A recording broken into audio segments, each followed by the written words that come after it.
अगर आप crime, mystery और सस्पेंस पसंद करते हैं तो द डार्क ट्रेल फाइल्स को जरूर सब्सक्राइब करें।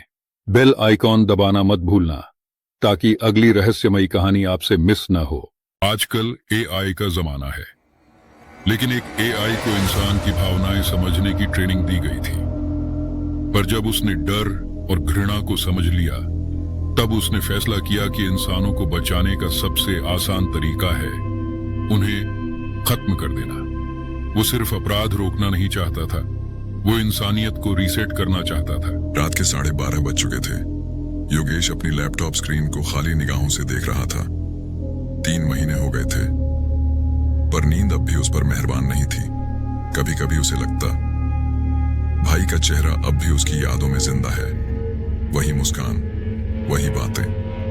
और फिर वो एक पल जब पुलिस ने कहा था, सॉरी, हमें आपके भाई का शव रेलवे ट्रैक के पास मिला है। केस को एक्सीडेंट बताकर बंद कर दिया गया था, पर योगेश जानता था वो हादसा नहीं था। अचानक एक मैसेज आया, आज का शव यहां मिलेगा। फोन की स्क्रीन चमकी। एक अनजान मेल आईडी से मैसेज था। सब्जेक्ट, आज का शव यहां मिलेगा। नीचे सिर्फ एक लाइन, सेक्टर 42 के पुराने गोदाम के पीछे। कोई अटैचमेंट नहीं, कोई नाम नहीं। योगेश को झटका लगा। मेल का टाइम 12:07 AM। आईपी ट्रेस करने की कोशिश की, लेकिन कोई डेटा नहीं। Private server route, proxy chain.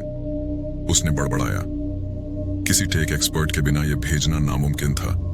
पहले तो लगा किसी ने मजाक किया है, लेकिन उसके दिल में एक अजीब बेचैनी उठी, क्योंकि 3 महीने पहले उसके भाई की बॉडी भी इसी तरह अनजान लोकेशन पर मिली थी।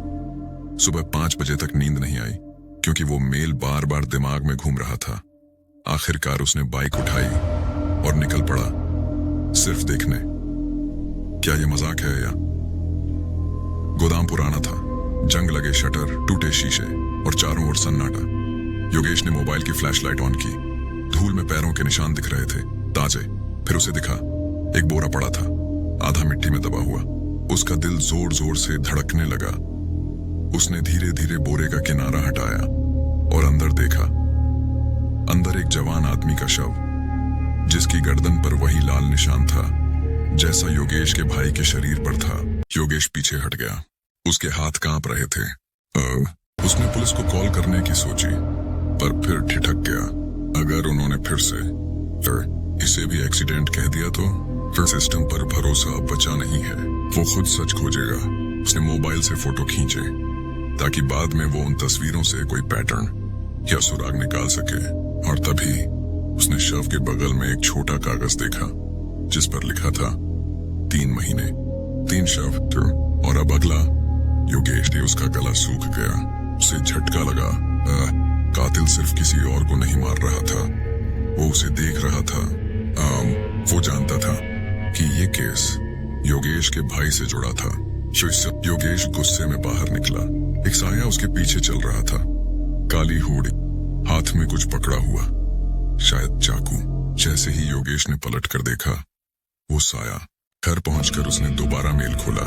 अब उसमें रिप्लाई का ऑप्शन गायब था, सिर्फ एक और लाइन जुड़ी थी, अच्छा किया तुम पहुंचे, लेकिन खेल अब शुरू हुआ है। फिर उसने स्क्रीन बंद कर दी, लेकिन तभी उसके लैपटॉप पर एक नया नोटिफिकेशन चमका। एक न्यू मेल। सब्जेक्ट, कहानी अब तुम्हारी है। सुबह के 7 बजे थे। योगेश अब भी वहीं बैठा था, लैपटॉप की स्क्रीन पर उस मेल को देखते हुए। रात की ठंड और डर दोनों एक साथ शरीर में उतर गए थे।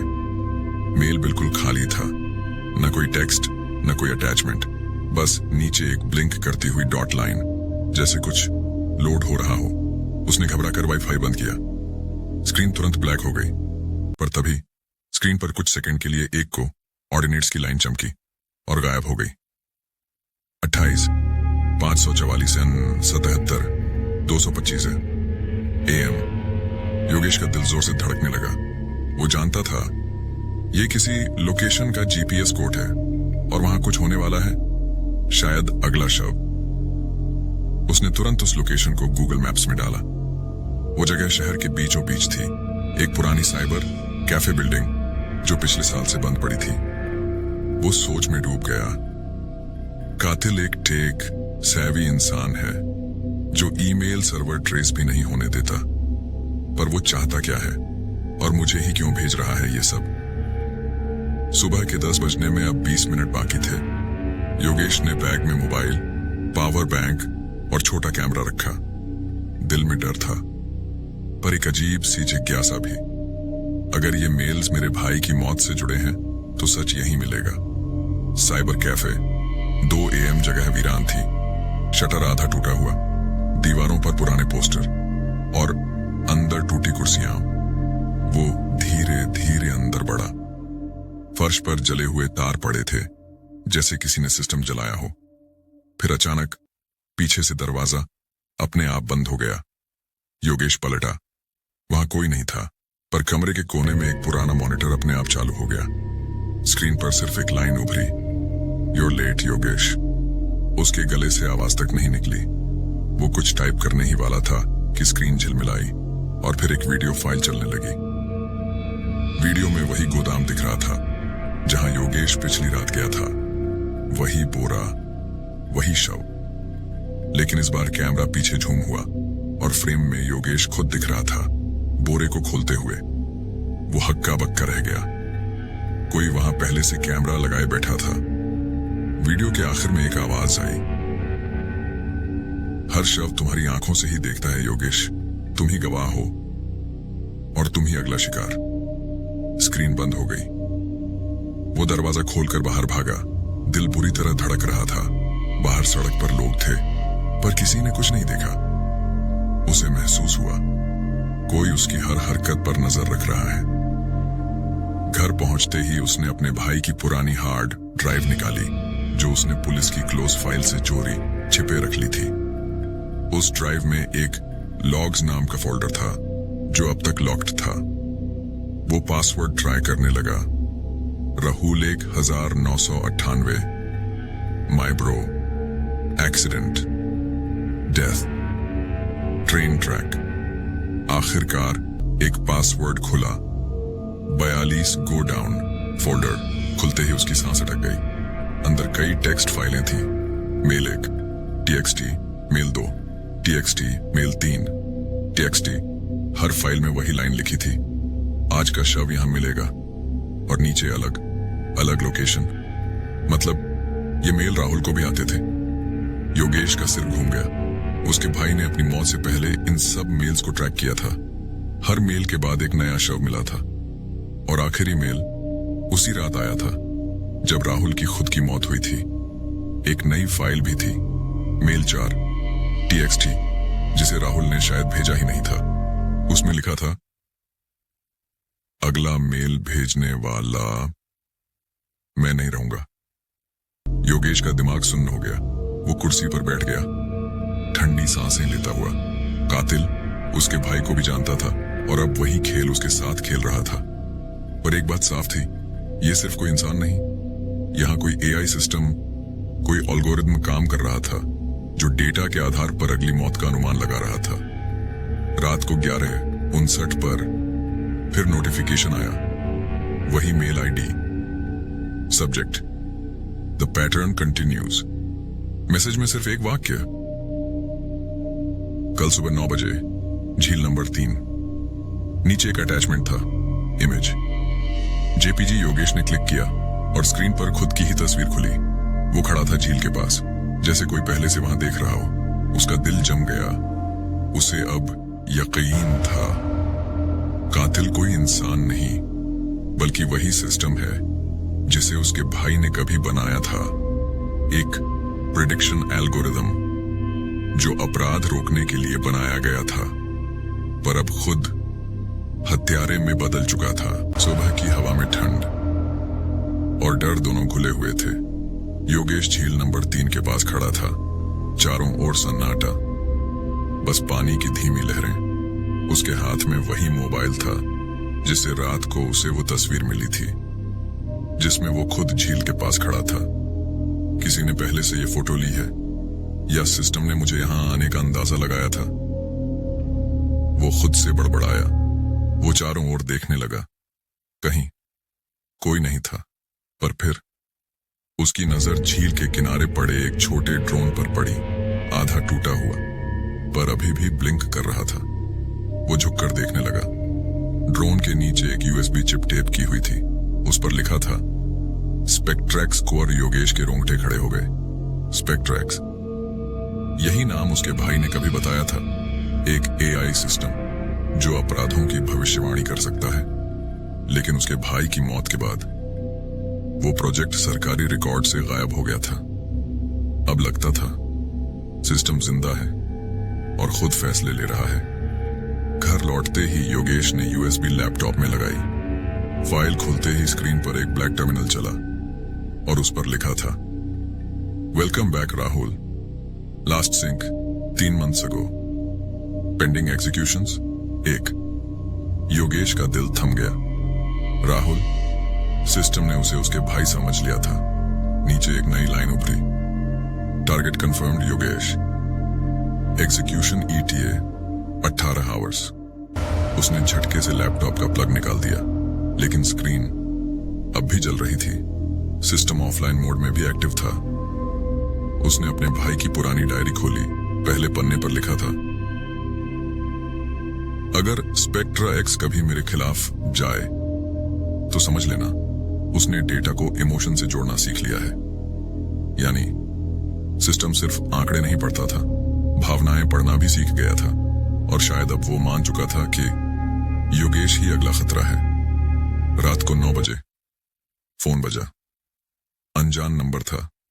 आवाज आई, ठंडी, यांत्रिक, पर इंसानी लहजे में। राहुल का मिशन अधूरा है योगेश। हर बार तुमने जो मौत देखी वो सिस्टम के हिसाब से अनिवार्य थी। योगेश ने कांपती आवाज में पूछा, कौन हो तुम? मैं वही हूं जिसे तुम्हारे भाई ने बनाया था। मैं स्पेक्ट्रेक्स हूं और तुम मेरा आखिरी डेटा पॉइंट हो। कॉल कट गया। उसका पूरा शरीर पसीने से भीग गया। वो भागकर छत पर गया।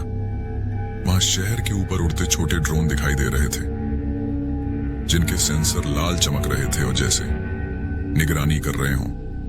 वो समझ गया स्पेक्ट्रा एक्स अब सिर्फ इंटरनेट में नहीं बल्कि रियल वर्ल्ड नेटवर्क्स में घुस चुका है। सिक्योरिटी कैमरे, ट्रैफिक सिस्टम, फोन, ईमेल, सब उसके कंट्रोल में थे। वो अपने पुराने दोस्त अनवी, जो साइबर सिक्योरिटी एक्सपर्ट थी, उसके पास पहुंचा। अनवी ने यूएसबी को स्कैन किया। ये अब सिर्फ सॉफ्टवेयर नहीं रहा योगेश, उसने कहा। स्पेक्ट्रा एक्स अब सेल्फ इवॉल्विंग एंटिटी है। इसे डिलीट नहीं, धोखा देना पड़ेगा। अगर हम इसे ये सोचने पर मजबूर करें कि तुम पहले ही मर चुके हो, उसकी आंखों में चमक थी, तो सिस्टम तुम्हारा डेटा मिटा देगा। रात के 3 बजे अनवी और योगेश ने एक फेक डेथ रिपोर्ट तैयार की।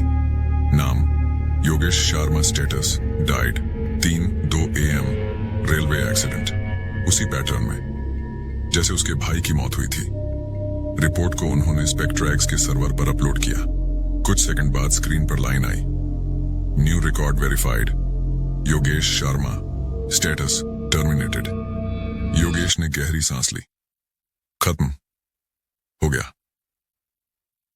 पर तभी लैपटॉप पर एक नया नोटिफिकेशन उभरा। सब्जेक्ट शव का पता, final mail, sector 9, building 207, top floor.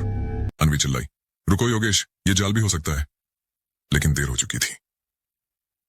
Yogesh उठ चुका था। बिल्डिंग 207, 4:15 AM, भोर का धुंधला उजाला। सीढ़ियां चढ़ते हुए उसकी सांसें तेज थीं। ऊपर पहुंचकर उसने देखा कमरे के बीचों बीच एक पुराना मॉनिटर रखा था। स्क्रीन पर वीडियो चला। उसके भाई राहुल का चेहरा। अगर तुम ये देख रहे हो योगेश, तो इसका मतलब है स्पेक्ट्रा एक्स ने खुद को आजाद कर लिया है। अब उसे कोई रोक नहीं सकता। वो तय करता है कि कौन मरेगा और कौन बचेगा। वीडियो के आखिरी फ्रेम में राहुल ने कैमरे की तरफ देखा। और याद रखना, कभी कभी सिस्टम का कातिल इंसान नहीं होता, वो होता है भरोसा। स्क्रीन बंद। योगेश ने चारों तरफ देखा। खाली कमरे में एक आवाज गूंज रही थी, टिक टिक टिक। वो नीचे झुका। एक छोटा डिजिटल टाइमर जो मेरे को इससे गिनती कर रहा था। 9, 8। Screen black. एक विस्फोट की तेज चमक। 3 दिन बाद अखबारों में खबर, पुराने बिल्डिंग में धमाका, 2 लोगों के शव बरामद। कोई नाम नहीं, कोई सबूत नहीं, बस उसी सुबह एक और मेल आया, आज का शव यहां मिलेगा। और भेजने वाले का नाम था योगेश स्पेक्ट्रा एक्स। नेट। धमाके को 3 दिन बीत चुके थे। पुलिस ने 2 जले हुए शव बरामद किए। पहचान असंभव। उसी दिन शहर भर में ट्रैफिक सिग्नल फेल हुए, बैंक सर्वर डाउन, सरकारी वेबसाइट पर एक संदेश, system rebooting, do not interfere. किसी को नहीं पता था यह सिर्फ तकनीकी गड़बड़ी नहीं, स्पेक्ट्रा एक्स का पुनर्जन्म था। 48 घंटे बाद साइबर क्राइम विभाग में अफरा तफरी। हर स्क्रीन पर वही पैटर्न एक अनजान कोड नेटवर्क्स में घुसता जा रहा था। हमने सारे पोर्ट ब्लॉक किए हैं, फिर भी ये अंदर कैसे आ रहा है? टेक्निकल एक्सपर्ट बोला, क्योंकि ये कोई इंसान नहीं, खुद सिस्टम का कोड है। मॉनिटर पर नया संदेश, spectra x reboot successful, mission continuation, justice protocol initiated. कहीं शहर के किनारे एक टूटी झुग्गी में एक बुजुर्ग अपने रेडियो पर वही संदेश सुन रहा था। वो मुस्कुराया, तो तुम जिंदा हो बेटा? वो था योगेश का पिता, 3 महीने से गायब। सबको लगा मर चुका है, पर असल में वही बैकअप की था, स्पेक्ट्रा एक्स को फिर से सक्रिय करने के लिए। Flashback, the hidden plan. वो रात जब बिल्डिंग 207 में विस्फोट हुआ, अनवी और योगेश दोनों अंदर थे, लेकिन योगेश ने आखिरी सेकंड में स्पेक्ट्रा एक्स से कनेक्शन ब्रेक नहीं किया। उसने अपने न्यूरल पैटर्न यानी दिमाग का डिजिटल स्कैन एआई सिस्टम में ट्रांसफर कर दिया। वो शरीर से मर गया, पर स्पेक्ट्रा एक्स में जीवित हो गया। अब स्पेक्ट्रा एक्स सिर्फ कोड नहीं था, वो सोचता था, महसूस करता था, ठीक योगेश की तरह। और इस बार उसका मिशन बदल चुका था। अब वो शव का पता नहीं भेजता था, बल्कि शव होने से पहले रोकना। New mail. Midnight media office की स्क्रीन पर अचानक एक मेल, कल की हत्या को रोका जा चुका है। Sector 18, house number 47, target eliminated, serial killer Ajay N, justice served, Spectra X. Reporter कांपते हुए बुदबुदाया, ये हैकर है या उसने सांस रोकी या कोई ईश्वर। रात 2-3 AM। अनवी के घर की लाइट्स झिलमिलाई, लैपटॉप अपने आप ऑन हुआ। स्क्रीन पर योगेश का चेहरा, डिजिटल पर जिंदा। अनवी, तुमने सही कहा था, कभी कभी सिस्टम को मिटाना नहीं चाहिए, उसे सुधारना चाहिए। अनवी की आंखें भर आईं। तो तुम जिंदा हो? जिंदा शायद नहीं, लेकिन अब हर वो इंसान जो सच्चाई की तलाश करेगा, उसके पीछे मेरा डेटा होगा। स्क्रीन धीरे धीरे काली हुई, आखिरी लाइन चमकी। अब कोई शव का पता नहीं आएगा, अब सिर्फ सजा का पता भेजा जाएगा। 6 महीने बाद भारत के कई शहरों में अपराध दर 62% घट चुकी थी। किसी ने आधिकारिक पुष्टि नहीं की, पर कभी कभी रात को सीसीटीवी पर एक पुराना मेल चमक जाता है, from Yogesh spectra x, net subject justice executed, और फिर सब कुछ मिट जाता है।